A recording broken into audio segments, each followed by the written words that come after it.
What up, YouTube? This is Andrew. Today I'm going to be talking about the reasons you should and maybe should not purchase a Pontiac Grand Prix GXP. Before I get too carried away, please hit that subscribe button if you like anything you see in the video. Right now we're driving around in my 06 GXP. We're just going to toss around a couple topics, give you my general reaction of the ownership of my vehicle after about 2 years, coming up on 2 years of ownership of this vehicle. So, should you buy a Pontiac Grand Prix GXP? The short answer is yes. Absolutely. I definitely don't regret my purchase. It does get up and go pretty well, so that's one of the hot buttons for this vehicle. Basically, one of the reasons that I purchased the vehicle is because of the ability to do this.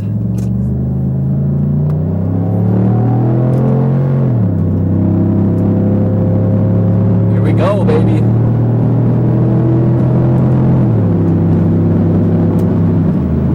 Doing 90 right now.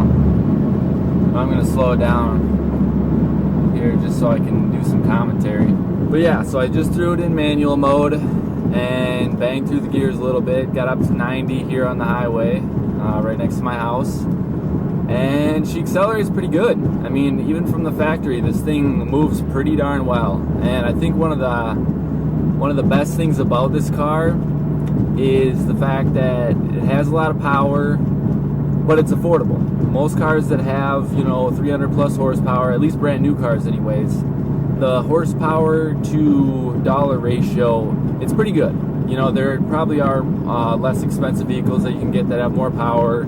You could build up a vehicle that has more power than this one, but as far as just straight out of the box, straight from the factory, this is a good bet if you're on a budget. Now, this is a car that I bought when I was 22 years old, I believe, and I'm 24 now, so it's a good, a good first car. If you're trying to get into the kind of sports car arena, this is a great entry level priced, type of vehicle. It is front wheel drive, which is a little bit of a drawback for some folks, although it actually was a selling point for me because I live in Minnesota, and to go, a lot of the time 6 months out of the year we have snow on the ground, so to have a rear wheel drive vehicle in the snow, that didn't sound like a good option for me. I've owned all front wheel drive vehicles, so I really would prefer if it was all wheel drive, and I've covered that in another video. But as far as front wheel versus rear wheel, I'm gonna go with front wheel drive most of the time, unless I move south. If I move to Florida, I definitely want to have it be rear wheel because you can hook up, having the steering wheels also be the driven wheels, kind of kills performance a little bit. But as far as daily drivability, this is my daily driver, so I need it to be functional 12 months out of the year in the snow. As you can see in the background, middle of April, and we just got a 12-inch snowstorm blizzard. Just ridiculous, but that's what Minnesota throws at you sometimes. You gotta take what the weather can give you. I'm making $150 monthly payments. I put a lot down, so my purchase price was a little over $8,000 on this vehicle, and it was a fair price for the vehicle at the time. It only had 91,000 miles. Yeah, it has delivered what I expected. Do I wish it was a little bit faster? Yes, but coming from any performance enthusiast, just about anybody could say that about their car. You could be driving a 500 wheel horsepower car and say, do you wish it was more powerful? Probably. You probably wish it was a 600 wheel horsepower. You know what I mean? It's like you can never really get enough power, right? But for the money, this is a great car, So the highlights: V8, front wheel drive, 4-speed auto. One of the weaker points, it is a similar pretty much the same transmission they put in the V6s and the GTPs, which are the supercharged V6.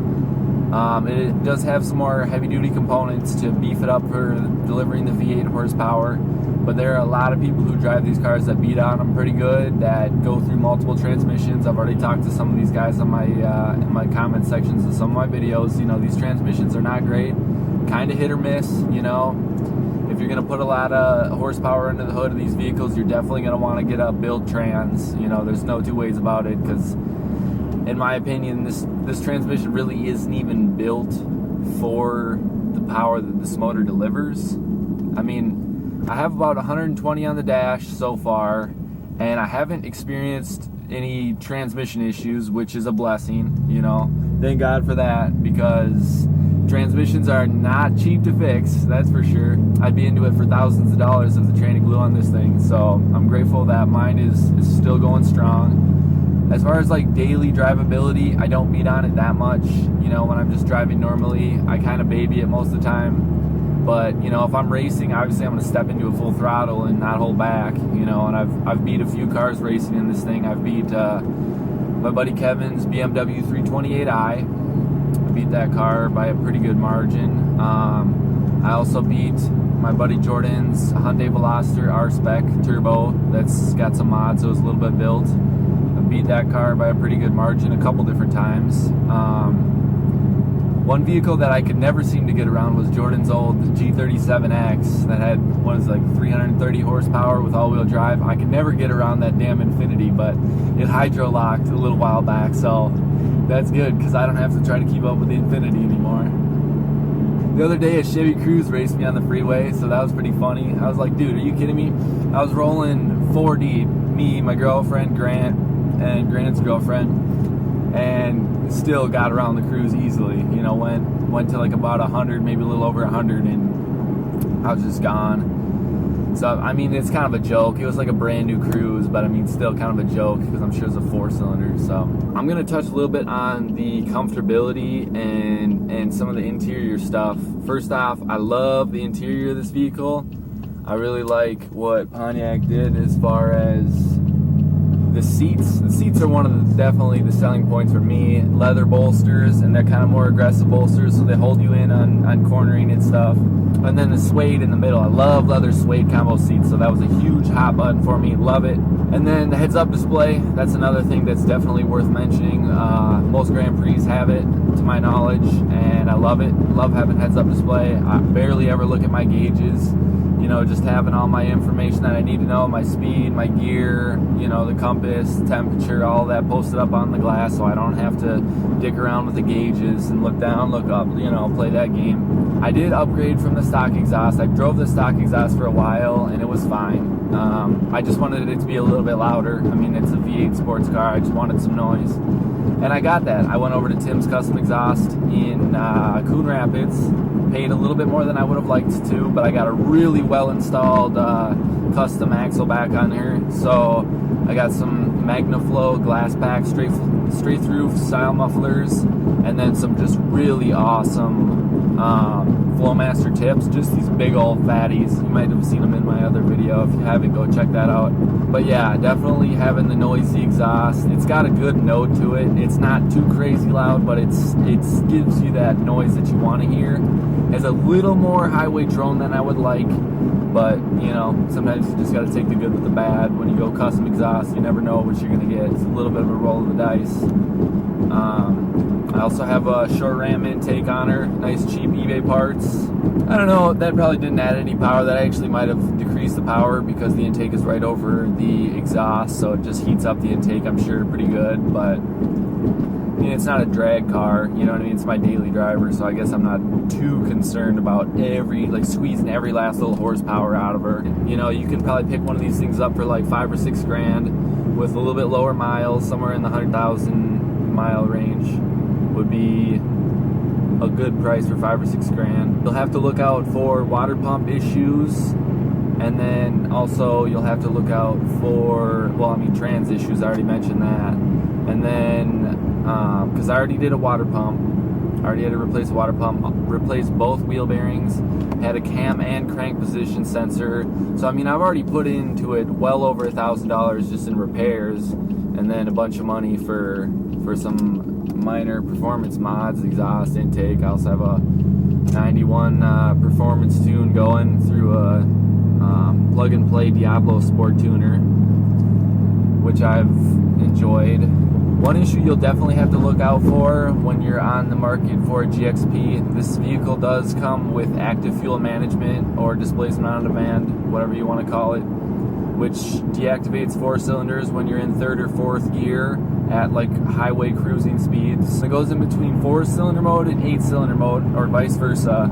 It will burn a little oil. So you'll probably, on a stock tune, which will keep the active fuel management going, you'll get a little better mileage, a few more miles to the gallon, but you will be burning quite a fair amount of oil. You'll probably be putting in a quart every 1,000 miles or so. That was my experience on the stock tune, which was kind of pissed me off, started to cost me a lot of money over time. So I have the 91 octane tune, no displacement on demand, so it doesn't use oil like that.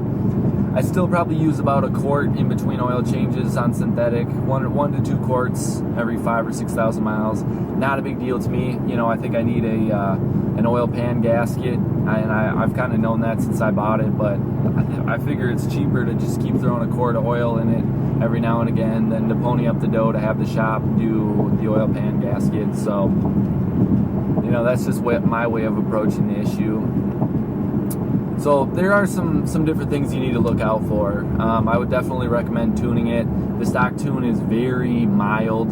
You know, there's a lot of engine braking that happens, you know, when you take your foot off the gas and those sort of things. And unless you're like really pegging her, really throwing it wide open throttle, it is not very responsive.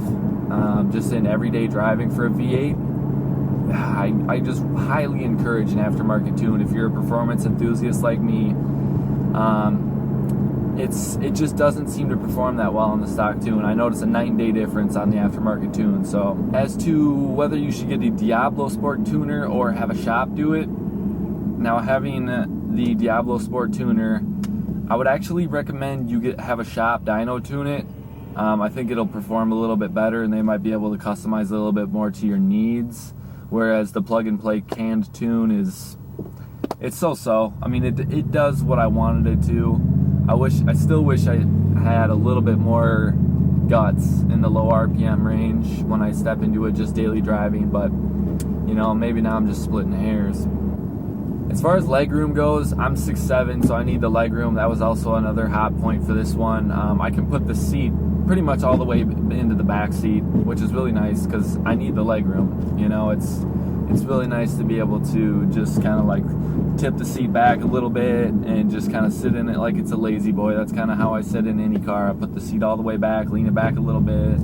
Sunroof, this one has the power like pop-up and sliding sunroof, which is awesome. It's great to drive around with the sunroof open when it's nice and warm out. As far as the radio goes, I'm not a huge fan of this radio. It has the kind of basic one, which is the buttons. There was a touchscreen offered, and this one didn't get the touchscreen. I kind of wish it did. I know I could just throw an aftermarket touchscreen in there for a couple $100, but I wasn't really buying this vehicle because it had a great audio system. It's a decent audio system. The monsoon system it's all right. Like I said, if I really wanted to bump it out, I'd upgrade all the speakers and go the whole 9 with subs and everything. But I was trying to keep it a little bit lighter so I could get the performance out of her that I wanted. Now we'll step into her a little bit.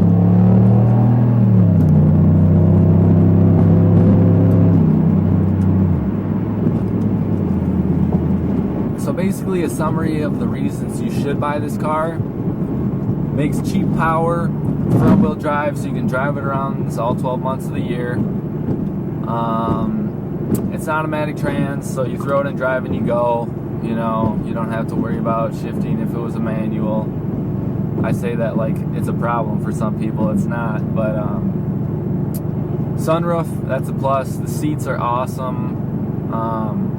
You know, it's a V8, so it sounds good. You know, you got that going for it.